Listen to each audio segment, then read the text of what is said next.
Hello students, welcome to sociology class. Myself Sri G.D. Kadalagi, lecturer in sociology, Keli Societies, Jia Bagewadi Arts, Science and Commerce PU College, Nippani. Students, in last class we are discussing about demographic profile of India. Already we discussed meaning and types of demographic, and already we discussed two characteristics of demographic profile of India.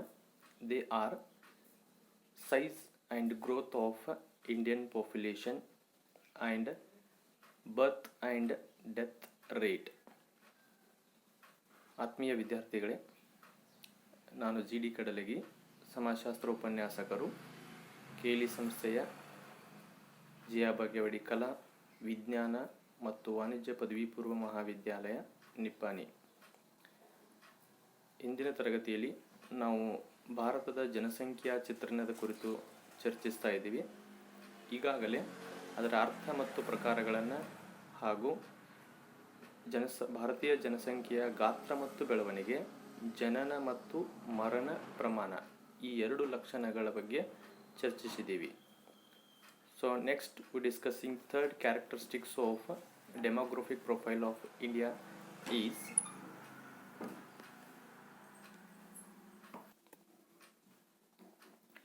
age structure of the Indian population. We know that India has a very young population country, and the 15 to 60 age group has increased from 53% to 63%. And here, especially from 1921 to 1931, here lot of changes in the Indian population stage by stage. ಮೂರನೆಯ ಗುಣಲಕ್ಷಣ ಅಂತಂದರೆ ಭಾರತೀಯ ಜನಸಮೂಹದ ವಯೋರಚನೆ. ಈಗಾಗಲೇ ನಮ್ಗೆ ಗೊತ್ತಿರೋ ಹಾಗೆ ಭಾರತವನ್ನು ಒಂದು ಯುವ ಜನಸಂಖ್ಯೆ ಹೊಂದಿರುವ ರಾಷ್ಟ್ರ ಅಂತ ಕರಿತೀವಿ. ಹಾಗೆ ನೋಡಿದಾಗ 15ರಿಂದ 60 ವಯೋಮಾನದವರ ಪ್ರಮಾಣ ಸುಮಾರು 53%ದಿಂದ 63%ದವರೆಗೆ ಹೆಚ್ಚಳ ಆದದ್ದನ್ನು ನಾವಿಲ್ಲಿ ಕಾಣ್ತೀವಿ. ಆಮೇಲೆ 1921ರಿಂದ 1931 ನಂತರ ಜನಸಂಖ್ಯಾಶಾಸ್ತ್ರೀಯ ಬದಲಾವಣೆಗಳು ಹಂತ ಹಂತವಾಗಿ ಏರ್ಪಟ್ಟಿದ್ದನ್ನು ನಾವಿಲ್ಲಿ ಕಾಣ್ತೀವಿ. ಅದು ಸ್ಪಷ್ಟವಾಗಿ ನಮಗೆ ಗೋಚರಿಸ್ತದ ಅಂತ. Especially before 1931 the birth and death rate are very high, but later on here always birth rate increasing and death rate decreasing. 1931ಕ್ಕಿಂತ ಮೊದಲು ಜನನ ಮತ್ತು ಮರಣ ದರ ಇವೆರಡೂ ಹೆಚ್ಚಿಗೆ ಇದ್ದದ್ದನ್ನು ನಾವು ಕಾಣ್ತೀವಿ. ಆದರೆ 1931 ನಂತರ ಜನನ ದರ ಹೆಚ್ಚಿಗೆ ಆಗ್ತದೆ, ಮರಣ ದರ ಕಡಿಮೆ ಆಗ್ತದೆ. ಸೊ ಇದರಿಂದ ಜನಸಂಖ್ಯೆಯ ಗಾತ್ರ ಮತ್ತು ಬೆಳವಣಿಗೆಯ ಜೊತೆಗೆ ಅದರ ವಯೋರಚನೆಯಲ್ಲಿಯೂ ಕೂಡ ಕೆಲವೊಂದು ವ್ಯತ್ಯಾಸಗಳಾದದ್ದನ್ನು ನಾವಿಲ್ಲಿ ಕಾಣ್ತೀವಿ ಅಂತ. ಆ್ಯಂಡ್ ಹಿಯರ್ ಡೆಮೋಗ್ರಫಿಕ್ ಡಿವಿಡೆಂಡ್ ಅಂತ. Demographic dividend, what it means? It refers to demographic advantage which is obtained due to the numerical domination of the young people in the population. ಜನಸಂಖ್ಯಾ ಲಾಭಾಂಶ ಅನ್ನುವಂಥ ಒಂದು ಅಂಶವನ್ನು ನಾವಿಲ್ಲಿ ಕಾಣ್ತೀವಿ. ಜನಸಂಖ್ಯಾ ಲಾಭಾಂಶ ಅಂತಂದರೆ ಒಟ್ಟು ಜನಸಂಖ್ಯೆಯಲ್ಲಿ ಯುವಕರ ಸಂಖ್ಯೆ ಹೆಚ್ಚಾಗಿರುವುದರಿಂದ ದೊರೆಯಬಹುದಾದ ಅನುಕೂಲವನ್ನು ಜನಸಂಖ್ಯಾ ಲಾಭಾಂಶ ಅಂತ ಕರಿತೀವಿ. It means here the age group of 15 to 60 it always helpful to the growth of nation and always it is productive group. ಇಲ್ಲಿ 15ರಿಂದ 60 ವಯೋಮಾನದವರನ್ನೇನಂತ ಕರಿತೀವಿ ಅಂದರೆ ರಾಷ್ಟ್ರದ ಪ್ರಗತಿಗೆ ಅನುಕೂಲಕರವಾಗಿರುವಂಥ ವಯೋಮಾನದವರು ಅಂತ ಕರಿತೀವಿ. ಇವರು ಒಂದು ಉತ್ಪಾದಕ ಭಾಗವಾಗಿ ಆ ರಾಷ್ಟ್ರದಲ್ಲಿ ಇರುವಂಥದ್ರಿಂದ ಅದಕ್ಕೆ ಭಾರತದಲ್ಲಿ 15ರಿಂದ 60 ವಯೋಮಾನದವರ ಸಂಖ್ಯೆ ಹೆಚ್ಚಿಗೆ ಇರೋದರಿಂದ ಭಾರತಕ್ಕೆ ಈ ಜನಸಂಖ್ಯೆ ಯಾವಾಗಲೂ ಲಾಭದಾಯಕವಾಗಿರ್ತದೆ ಅನ್ನುವಂಥದ್ದನ್ನು ನಾವಿಲ್ಲಿ ಕಾಣ್ತೀವಿ. And what are the benefits of here demographic dividend? First one, India is the one of youngest countries of the world.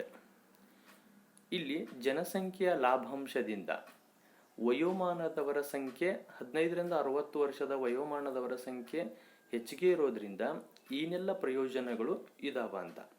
ಮೊದಲನೇದು, ಭಾರತ ಜಗತ್ತಿನ ಕಿರಿಯ ರಾಷ್ಟ್ರಗಳಲ್ಲಿ ಒಂದು ಅನ್ನುವಂಥದ್ದು ಸ್ಪಷ್ಟವಾಗ್ತದೆ. ಸೊ ಇದರಿಂದ ಒಂದು ಲಾಭಗಳು, ಅನುಕೂಲಗಳು ಆ ದೇಶಕ್ಕೆ ಹೆಚ್ಚಿರುವಂಥದ್ದನ್ನು ನಾವಿಲ್ಲಿ ಕಾಣ್ತೀವಿ. And a big size of labour force always helps to the nation. ಇಲ್ಲಿ ಒಂದು ದೊಡ್ಡದಾಗಿರುವಂಥ ಕಾರ್ಮಿಕ ಗುಂಪು ಆ ರಾಷ್ಟ್ರಕ್ಕೆ ಉಪಯೋಗಕಾರಿಯಾಗುವಂಥದ್ದನ್ನು ನಾವಿಲ್ಲಿ ಕಾಣ್ತೀವಿ. Second one, but the actual growth only if the rise in education and employment. ಆದರೆ ಶಿಕ್ಷಣ ಮತ್ತು ಉದ್ಯೋಗ ಹೆಚ್ಚಿದಾಗ ಮಾತ್ರ ಈ ಸಾಮರ್ಥ್ಯವನ್ನು ಬೆಳವಣಿಗೆಯಾಗಿ ಪರಿವರ್ತಿಸಬಹುದು. Otherwise it always dangerous to the nation. When we improve the education and employment, it is always benefit to the growth of a nation. ಇಲ್ಲಿ ಶಿಕ್ಷಣ ಮತ್ತು ಉದ್ಯೋಗವನ್ನು ಹೆಚ್ಚಿಸಿದಾಗ ಮಾತ್ರ ಈ ಯುವ ಜನಾಂಗ ಒಂದು ರಾಷ್ಟ್ರದ ಪ್ರಗತಿಗೆ ಉಪಯೋಗಕಾರಿಯಾಗ್ತದೆ. ಒಂದು ವೇಳೆ ಇವರಿಗೆ ಸೂಕ್ತ ಶಿಕ್ಷಣ ಮತ್ತು ಉದ್ಯೋಗ ಸಿಗದೆ ಹೋದಾಗ ಇದೇ ಗುಂಪು ಅಥವಾ ಇದೇ ಸಮೂಹ ಒಂದು ರಾಷ್ಟ್ರದ ಬೆಳವಣಿಗೆಗೆ ಮಾರಕವಾಗಿಯೂ ಕೂಡ ಪರಿವರ್ತನೆ ಆಗಬಹುದು ಅಂತ. Then third one, dependency ratio. Here already we know that from 0 to 14 years the total population and above the 65 years age group, it is called dependency group. ಇಲ್ಲಿ ಅವಲಂಬನಾ ಅನ್ನುವಂಥ ಒಂದು ಅವಲಂಬನಾ ಅನುಪಾತ ಅಂತ ಒಂದು ಬರ್ತದೆ. ಇಲ್ಲಿ ಯಾರು ಅವಲಂಬಿತರು ಅಂತಂದರೆ 0ಯಿಂದ 14 ವರ್ಷದ ವಯಸ್ಸಿನವರು ಮತ್ತು 65 ವರ್ಷ ಮೇಲ್ಪಟ್ಟ ವಯಸ್ಸಿನವರನ್ನು ಅವಲಂಬಿತರು ಅಂತ ನಾವು ಕರಿತೀವಿ. Compare to the age group 15 to 60 and dependency group, there is a always long gap and it helps to the nation. ಭಾರತದ ದೃಷ್ಟಿಯಲ್ಲಿ ನೋಡಿದಾಗ ಅವಲಂಬಿತರ ಸಂಖ್ಯೆ ಕಡಿಮೆ ಇದೆ, ಆಮೇಲೆ ಯುವಕರ ಸಂಖ್ಯೆ, ದುಡಿಯುವಂಥ ಯುವಕರ ಸಂಖ್ಯೆ ಜಾಸ್ತಿ ಇದೆ. ಸೊ ಆ ಕಾರಣಕ್ಕಾಗಿ ಇದನ್ನು ಅವಲಂಬನಾ ಅನುಪಾತ ಏನದ ಇದು ಭಾರತದ ದೃಷ್ಟಿಯಿಂದ ಅತ್ಯಂತ ಅನುಕೂಲಕರವಾಗಿರುವಂಥದ್ದನ್ನು ನಾವಿಲ್ಲಿ ಕಾಣ್ತೀವಿ. Then next one, the advantage offered by a young labor force is not being exploited. ಇನ್ನೊಂದು ಬೆನಿಫಿಟ್ ಏನಂತಂದರೆ ಯುವ ಕಾರ್ಮಿಕ ಪಡೆಯ ಲಾಭವನ್ನು ಸಮರ್ಥವಾಗಿ ಬಳಸುತ್ತಿಲ್ಲ. In India there is an advantage, there is a young force to work, but there is a some exploitation, some are lacks to use of this youth. ಇಲ್ಲಿ ಭಾರತದಲ್ಲಿ ಯುವಕರ ಸಂಖ್ಯೆ ಅತ್ಯಂತ ಜಾಸ್ತಿ ಇದ್ದರೂ ಕೂಡ ಅವರನ್ನು ಸಮರ್ಪಕವಾಗಿ ದುಡಿಮೆಗೆ ಬಳಸಿಕೊಳ್ಳುವಂಥ ಅಂಶಗಳು ಕೆಲವೊಂದು ಕೊರತೆಗಳನ್ನು ಕಾಣುವಂಥದ್ದನ್ನು ನಾವಿಲ್ಲಿ ಕಾಣ್ತೀವಿ. If we properly used this force, it always helpful to the nation. ಒಂದು ವೇಳೆ ಈ ಸಮೂಹವನ್ನು ನಾವು ಸಮರ್ಪಕವಾಗಿ ಬಳಸಿಕೊಂಡಿವಿ ಅಂತಂದರೆ ಇದು ರಾಷ್ಟ್ರಕ್ಕೆ ಅನುಕೂಲಕರ ಆಗಿರ್ತದೆ ಅಂತ.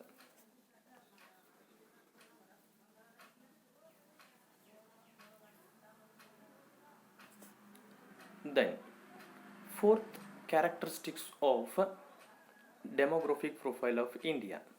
Here, the declining sex ratio in India. The declining sex ratio in India. What is sex ratio?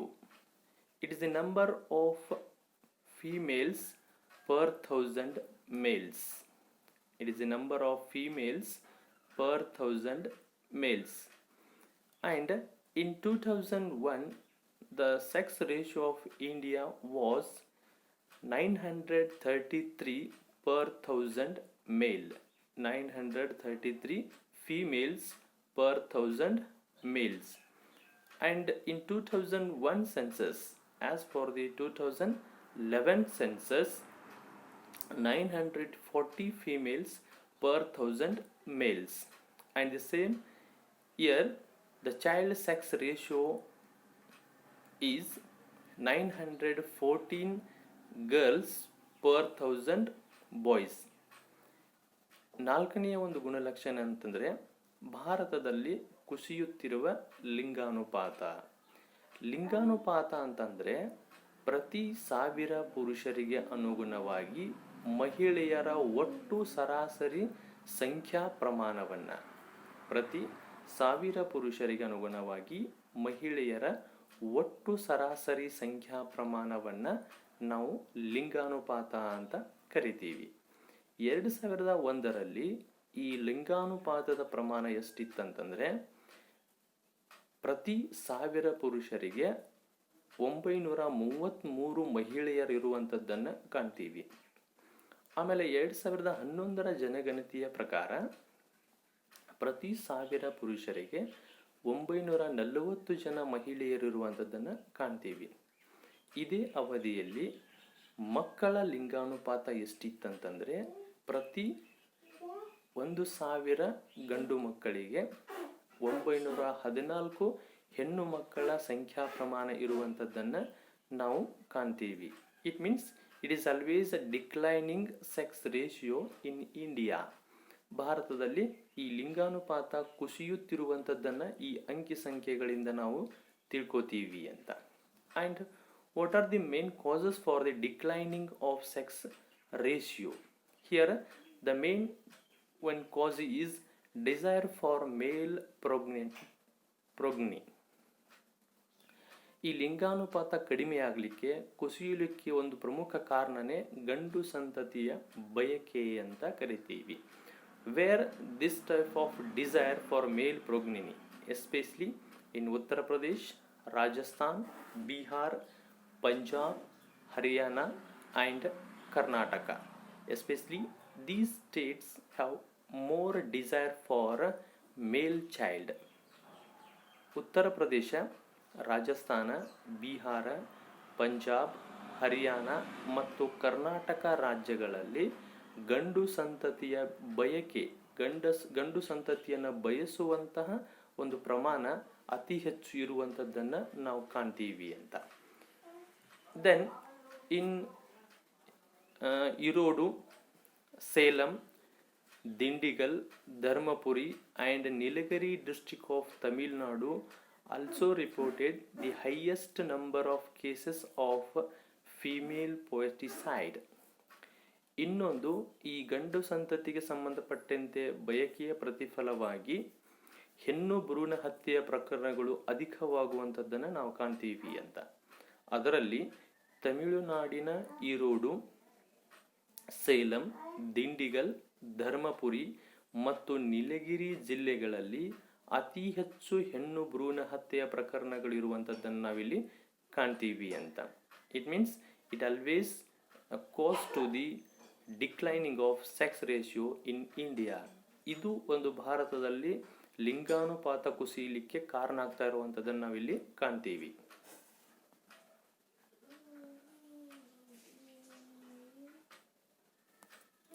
And as for the 2011 census,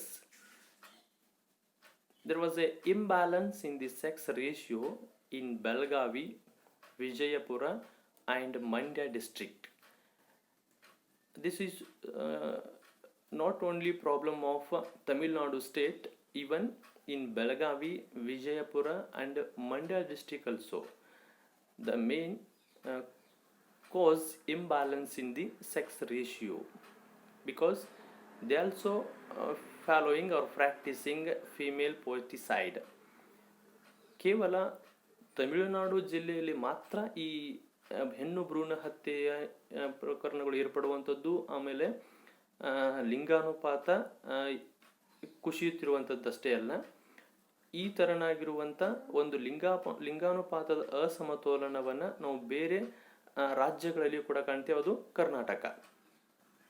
2011 ಜನಗಣತಿಯ ಪ್ರಕಾರ ಬೆಳಗಾವಿ, ವಿಜಯಪುರ ಮತ್ತು ಮಂಡ್ಯ ಜಿಲ್ಲೆಗಳಲ್ಲಿ ಲಿಂಗಾನುಪಾತ ಅಸಮತೋಲನಕ್ಕೆ ಒಳಪಟ್ಟಿದ್ದನ್ನು ನಾವಿಲ್ಲಿ ಕಾಣ್ತೀವಿ ಅಂತ.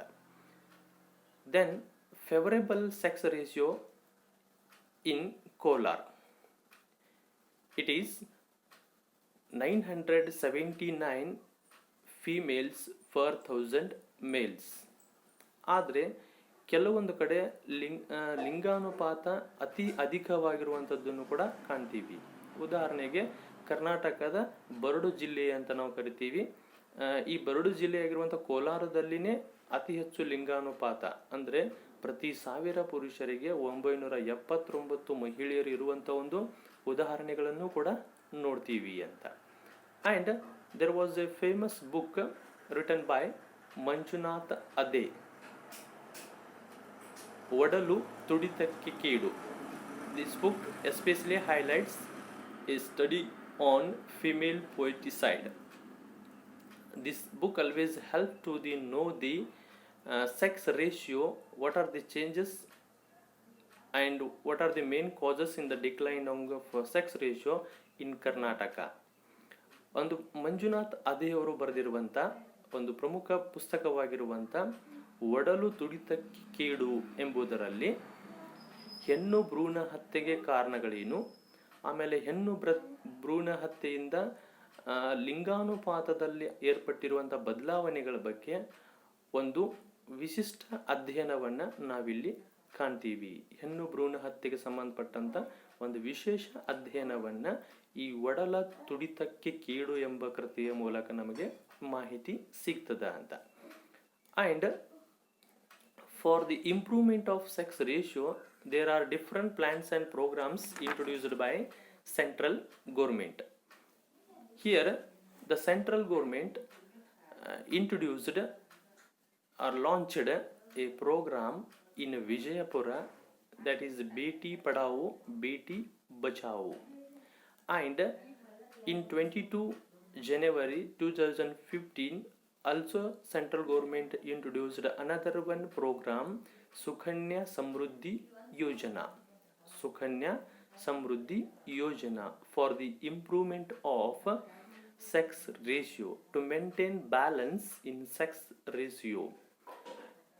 ಈ ಕಾರಣಕ್ಕಾಗಿಯೇ ಈ ಲಿಂಗಾನುಪಾತವನ್ನು ಸರಿದೂಗಿಸೋದಕ್ಕೋಸ್ಕರ ಸಮತೋಲನಕ್ಕೆ ತರುವುದಕ್ಕಾಗಿಯೇ ಕೇಂದ್ರ ಸರ್ಕಾರ ಕೆಲವೊಂದು ಯೋಜನೆಗಳನ್ನು ಜಾರಿಗೊಳಿಸಿದ. ಕರ್ನಾಟಕದ ವಿಜಯಪುರ ಜಿಲ್ಲೆಯಲ್ಲಿ ಪ್ರಪ್ರಥಮವಾಗಿ ಒಂದು ಕಾರ್ಯಕ್ರಮವನ್ನು ಜಾರಿಗೊಳಿಸ್ತದ, ಬೇಟಿ ಪಡಾವೋ ಬೇಟಿ ಬಚಾವೋ ಅಂತ. ಸೊ ಈ ಕಾರ್ಯಕ್ರಮದ ಮೂಲಕ ಹೆಣ್ಣು ಮಕ್ಕಳಿಗೆ ಶಿಕ್ಷಣಕ್ಕೆ ಒಳಪಡಿಸುವಂಥ, ಹೆಣ್ಣು ಮಕ್ಕಳನ್ನು ಸಂರಕ್ಷಿಸುವಂಥ ಒಂದು ಕಾರ್ಯಕ್ರಮವನ್ನು ಪರಿಚಯಿಸ್ತಾರೆ. ಆಮೇಲೆ 22 ಜನವರಿ 2015 ಸುಕನ್ಯಾ ಸಮೃದ್ಧಿ ಯೋಜನೆ ಎನ್ನುವಂಥ ಇನ್ನೊಂದು ಹೆಣ್ಣು ಮಕ್ಕಳನ್ನು ಸಂರಕ್ಷಣೆ ಮಾಡೋಗೋಸ್ಕರವಾಗಿ, ಅವರನ್ನು ಹೆಣ್ಣು ಲಿಂಗಾನುಪಾತವನ್ನು ಸರಿದೂಗಿಸೋಸ್ಕರವಾಗಿ ಕೇಂದ್ರ ಸರ್ಕಾರ ಈ ಕಾರ್ಯಕ್ರಮವನ್ನು ಪರಿಚಯಿಸ್ತದೆ.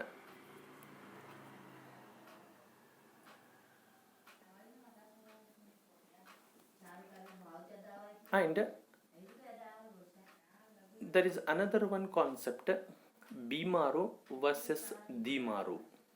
Bimaru versus Dimaru.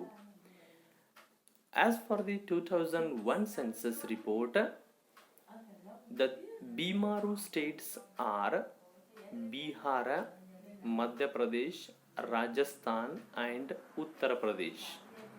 Bihar, Madhya Pradesh, Rajasthan and Uttar Pradesh. These states are called high populated states. They are facing population problems. They have 39% of the total population of India. 39% of the total population of India.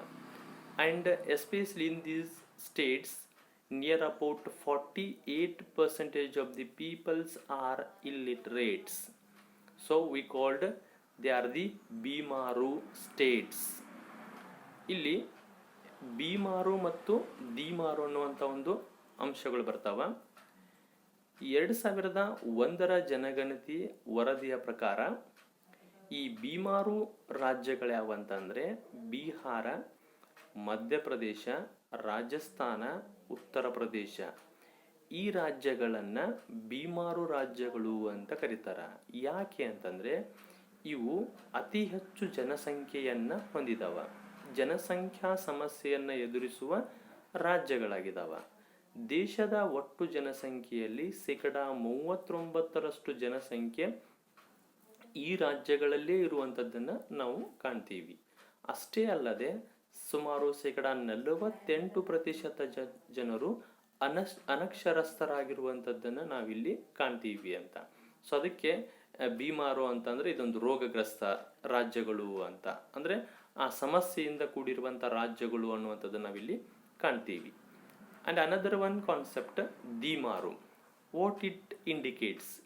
Here D indicates daughter and E indicates elimination. And where the elimination of daughters is found in Punjab, Haryana, Himachal Pradesh, Gujarat, Maharashtra. These states are called as Dimaru states. ದಿಮಾರು ಅಂತಂದರೆ ಇಲ್ಲಿ D ಅನ್ನುವಂಥದ್ದು ಮಗಳು, E ಅನ್ನುವಂಥದ್ದು ಕೊಂದು ಹಾಕುವಂಥ. ಈ ಥರ ಹೆಣ್ಣು ಮಕ್ಕಳನ್ನು ಕೊಂದು ಹಾಕುವಂಥ ಒಂದು ಪದ್ಧತಿಯನ್ನು ಅಥವಾ ಆಚರಣೆಯನ್ನು, ಆ ಥರ ಒಂದು ಸಮಸ್ಯೆಯನ್ನು ನಾವು ಯಾವ ರಾಜ್ಯಗಳಲ್ಲಿ ಕಾಣ್ತೀವಿ ಅಂತಂದರೆ ಪಂಜಾಬ, ಹರಿಯಾಣ, ಹಿಮಾಚಲ ಪ್ರದೇಶ, ಗುಜರಾತ ಮತ್ತು ಮಹಾರಾಷ್ಟ್ರ. ಈ ರಾಜ್ಯಗಳಲ್ಲಿ ನಾವು ಹೆಣ್ಣು ಮಕ್ಕಳ ಸಂತತಿಯನ್ನು ಕೊನೆಗೊಳಿಸುವ, ಹೆಣ್ಣು ಮಕ್ಕಳನ್ನು ಕೊಂದು ಹಾಕುವಂಥ ಪ್ರವೃತ್ತಿಯನ್ನು ಇಟ್ಟುಕೊಂಡಿರುವಂಥ ರಾಜ್ಯಗಳು ಅಂತ ಕರಿತೀವಿ. It is also cause to the declining of sex ratio. ಇದು ಕೂಡ ಲಿಂಗಾನುಪಾತ ಕುಸಿಯಲಿಕ್ಕೆ ಕಾರಣ ಆಗ್ತಾ ಇರುವಂಥದ್ದನ್ನು ನಾವು ಕಾಣ್ತೀವಿ ಅಂತ. And the lowest sex ratio from 0 to 6 years. Lowest sex ratio, it is 793 females per 1000 men. This lowest sex ratio we found in Punjab. And highest sex ratio is 986 females per 1000 males. It is found in Sikkim. ಇಲ್ಲಿ ಅತಿ ಕಡಿಮೆ ಲಿಂಗಾನುಪಾತವನ್ನು ಹೊಂದಿರುವಂಥ ಮತ್ತು ಅತಿ ಹೆಚ್ಚು ಲಿಂಗಾನುಪಾತ ಹೊಂದಿರುವಂಥ ರಾಜ್ಯಗಳು ಯಾವುವು ಅಂತ ನೋಡಿದಾಗ 0 ಇಂದ 6 ವರ್ಷದ ವಯಸ್ಸಿನ ಈ ವಯಸ್ಸಿನ ಒಳಗಿನವರಿರುವಂಥ ಒಂದು ಲಿಂಗಾನುಪಾತವನ್ನು ನೋಡಿದಾಗ ಅತಿ ಕಡಿಮೆ ಲಿಂಗಾನುಪಾತ ಅಂದರೆ ಪ್ರತಿ 1000 ಪುರುಷರಿಗೆ 793 ಹೆಣ್ಣು ಮಕ್ಕಳನ್ನು ಹೊಂದಿರುವಂಥ ರಾಜ್ಯ ಪಂಜಾಬ. ಪ್ರತಿ 1000 ಗಂಡು ಮಕ್ಕಳಿಗೆ 793 ಹೆಣ್ಣು ಮಕ್ಕಳನ್ನು ಹೊಂದಿರುವಂಥ ಅತ್ಯಂತ ಕಡಿಮೆ ಲಿಂಗಾನುಪಾತವನ್ನು ಹೊಂದಿರುವಂಥ ರಾಜ್ಯ ಪಂಜಾಬ್. ಹಾಗೆ ಪ್ರತಿ 1000 ಗಂಡು ಮಕ್ಕಳಿಗೆ 986 ಹೆಣ್ಣು ಮಕ್ಕಳನ್ನು ಹೊಂದಿರುವಂಥ ಅತಿ ಹೆಚ್ಚು ಲಿಂಗಾನುಪಾತವನ್ನು ಹೊಂದಿರುವಂಥ ರಾಜ್ಯ ಸಿಕ್ಕಿಂ ಅನ್ನುವಂಥದ್ದನ್ನು ನಾವಿಲ್ಲಿ ಕಾಣ್ತೀವಿ ಅಂತ.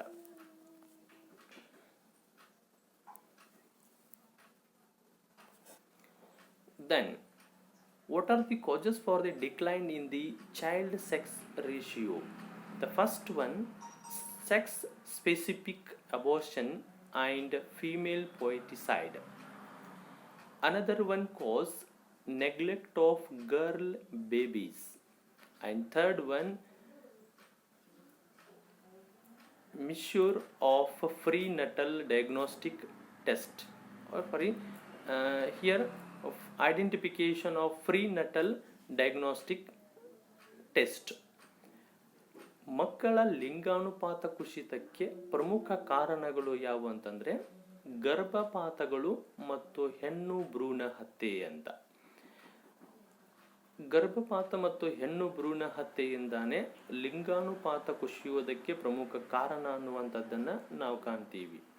ಆಮೇಲೆ ನಮ್ಮ ಭಾರತೀಯರಲ್ಲಿರುವಂಥ ಹೆಣ್ಣು ಮಕ್ಕಳ ಬಗ್ಗೆ ಇರುವಂಥ ನಿರ್ಲಕ್ಷ್ಯ, ಇದು ಕೂಡ ಲಿಂಗಾನುಪಾತ ಕುಸಿತಕ್ಕೆ ಕಾರಣ ಆಗಿರುವಂಥದ್ದು. ಜೊತೆಗೆ ಪ್ರಸವ ಪೂರ್ವದಲ್ಲಿನೇ ಲಿಂಗವನ್ನು ಪತ್ತೆ ಹಚ್ಚುವಂಥದ್ದು ಅಂತ. So we called sonography. So ಅದರ ಮೂಲಕ ಪ್ರಸವ ಪೂರ್ವದಲ್ಲೇ ಲಿಂಗ ಪತ್ತೆ ಹಚ್ಚಿ ಅದು ಹೆಣ್ಣು ಅಂತ ಗೊತ್ತಾಯ್ತಂತಂದರೆ ಹತ್ಯೆಗೆ ಒಳಪಡಿಸುವಂಥದ್ದು, ಗಂಡು ಅಂತ ಗೊತ್ತಾಯ್ತಂದರೆ ಉಳಿಸಿಕೊಳ್ಳುವಂಥ ಪ್ರವೃತ್ತಿಗಳು. ಇದು ಮಕ್ಕಳ ಲಿಂಗಾನುಪಾತ ಕುಸಿತಕ್ಕೆ ಕಾರಣ ಆಗಿರುವಂಥದ್ದು ಅಂತ. Then fifth one character, increasing literacy rate of Indian population. So increasing in literacy rate of Indian population, ಭಾರತೀಯ ಜನಸಮೂಹದಲ್ಲಿ ಹೆಚ್ಚುತ್ತಿರುವ ಸಾಕ್ಷರತಾ ಪ್ರಮಾಣ ಅಂತ. So here, as for the 2011 census, the literacy rate of India is 74.04%. Here 82.1% are male and 65.4% of females are educated. 2011 ಜನಗಣತಿಯ ಪ್ರಕಾರ ಭಾರತದ ಸಾಕ್ಷರತೆಯ ಪ್ರಮಾಣ 74.04%. ಇದರಲ್ಲಿ 82.1% ಜನ ಪುರುಷರು, 65.4% ಜನ ಸ್ತ್ರೀಯರು ಸಾಕ್ಷರರಾಗಿರುವಂಥದ್ದನ್ನು ನಾವು ಕಾಣ್ತೀವಿ ಅಂತ. And which is the first state had more educated people, that is Kerala, and the lowest literacy rate we found in Bihar. ಸಾಕ್ಷರತೆಯ ಪ್ರಮಾಣ ಅತಿ ಹೆಚ್ಚಿರುವಂಥ ರಾಜ್ಯ, ಮೊದಲ ರಾಜ್ಯ ಯಾವುದಂತಂದರೆ ಕೇರಳ ಅಂತ. ಆಮೇಲೆ ಸಾಕ್ಷರತೆಯ ಪ್ರಮಾಣದಲ್ಲಿ ಅತ್ಯಂತ ಕಡಿಮೆ ಇರುವಂಥ ರಾಜ್ಯ ಯಾವುದಂತಂದರೆ ಬಿಹಾರ. ಫಸ್ಟು ಕೇರಳ, ಕೊನೆಯದಾಗಿ ಬಿಹಾರ ಅನ್ನುವಂಥದ್ದನ್ನು ನಾವಿಲ್ಲಿ ಕಾಣ್ತೀವಿ. Then another one, last character, increasing rural urban differences. Increasing rural urban differences. So in Indian society there are two big communities. One is the rural and urban communities. There are lot of differences in physically as well as other aspects also. ಭಾರತೀಯ ಸಮಾಜದ ಎರಡು ಪ್ರಮುಖ ಸಮುದಾಯಗಳು ಗ್ರಾಮೀಣ ಮತ್ತು ನಗರ ಸಮುದಾಯಗಳು. ಇವೆರಡರ ಮಧ್ಯೆ ಒಂದು ಹೆಚ್ಚುತ್ತಿರುವ ವ್ಯತ್ಯಾಸಗಳನ್ನು ಕಾಣ್ತೀವಿ ಅಂತ. ಇದು ಕೂಡ ಜನಸಂಖ್ಯಾಶಾಸ್ತ್ರೀಯ ಚಿತ್ರಣದ ಒಂದು ವಿಶಿಷ್ಟ ಗುಣ ಅಂತ ಕರಿತೀವಿ. ಇಲ್ಲಿ ಗ್ರಾಮೀಣ ಮತ್ತು ನಗರಗಳ ಮಧ್ಯೆ ಏನೆಲ್ಲ ವ್ಯತ್ಯಾಸಗಳಿರುವಂಥದ್ದನ್ನು ನಾವು ಸ್ವಲ್ಪ ನೋಡಿದಾಗ, as for the 2011 census, 68.8% of are ruralities and 31.2% are urbanities. 2011 ಜನಗಣತಿಯ ಪ್ರಕಾರ ಇಲ್ಲಿ ಸುಮಾರು 68.8% ಜನ ಗ್ರಾಮೀಣ ವಾಸಿಗಳಿದ್ದಾರೆ, 31.2% ಜನ ನಗರವಾಸಿಗಳಿದ್ದಾರೆ. ಆಮೇಲೆ there are lot of difference in getting opportunity and education rate as well as other aspects. ಈ ಎರಡೂ ಸಮುದಾಯಗಳ ಮಧ್ಯೆ ಭೌತಿಕ ರಚನೆಯ ದೃಷ್ಟಿಯಿಂದ ಎಷ್ಟೋ ವ್ಯತ್ಯಾಸಗಳಿದ್ದಾವೆ. ನಗರ ಪ್ರದೇಶದಲ್ಲಿ ಎಲ್ಲ ಸೌಲಭ್ಯಗಳನ್ನು ಕಾಣ್ತೀವಿ, ಗ್ರಾಮೀಣ ಪ್ರದೇಶದಲ್ಲಿ ಎಷ್ಟು ಸಮಸ್ಯೆಗಳನ್ನು, ಭೌತಿಕ ರಚನೆಯ ಕೊರತೆಯನ್ನು ಕಾಣ್ತೀವಿ. ಸಾಕ್ಷರತೆಯ ಪ್ರಮಾಣ ದೃಷ್ಟಿಯಿಂದ ನೋಡಿದಾಗ ನಗರ ಪ್ರದೇಶಗಳಲ್ಲಿ ಜಾಸ್ತಿ ಇರ್ತದೆ, ಗ್ರಾಮೀಣ ಪ್ರದೇಶಗಳಲ್ಲಿ ಕಡಿಮೆ ಇರ್ತದೆ. ಸೊ ಅಷ್ಟೇ ಅಲ್ಲದೆ ಇನ್ನೊಂದು ಸಾಮಾಜಿಕ, ಆರ್ಥಿಕ, ವೃತ್ತಿ ದೃಷ್ಟಿಯಿಂದ ನೋಡಿದಾಗ ಎಷ್ಟೋ ವ್ಯತ್ಯಾಸಗಳನ್ನು ಈ ಎರಡೂ ಸಮುದಾಯಗಳ ಮಧ್ಯೆ ಕಾಣ್ತೀವಿ ಅಂತ. So these all are the some important features of Indian demographic profile. Then come to the conclusion. These are the main features of demographic profile of India. It provides a clear picture about Indian population. ಇವೆಲ್ಲ ಭಾರತೀಯ ಜನಸಂಖ್ಯಾ ಚಿತ್ರಣದ ಪ್ರಮುಖ ಲಕ್ಷಣಗಳು. ಇದು ಭಾರತೀಯ ಜನಸಂಖ್ಯೆಯ ಕುರಿತು ಒಂದು ಸ್ಪಷ್ಟ ಚಿತ್ರಣವನ್ನು ನಮಗೆ ನೀಡ್ತದೆ ಅನ್ನುವಂಥದ್ದು ನಾವಿಲ್ಲಿ ಕಾಣ್ತೀವಿ ಅಂತ. Dear students, in next class we discussing demographic profile of Karnataka. ನಮ್ಮ ರಾಜ್ಯದ ಕುರಿತಾಗಿರುವಂಥ ಜನಸಂಖ್ಯೆಯ ಚಿತ್ರಣವನ್ನು ಮುಂದಿನ ತರಗತಿಯಲ್ಲಿ ಚರ್ಚಿಸೋಣ. Thank you.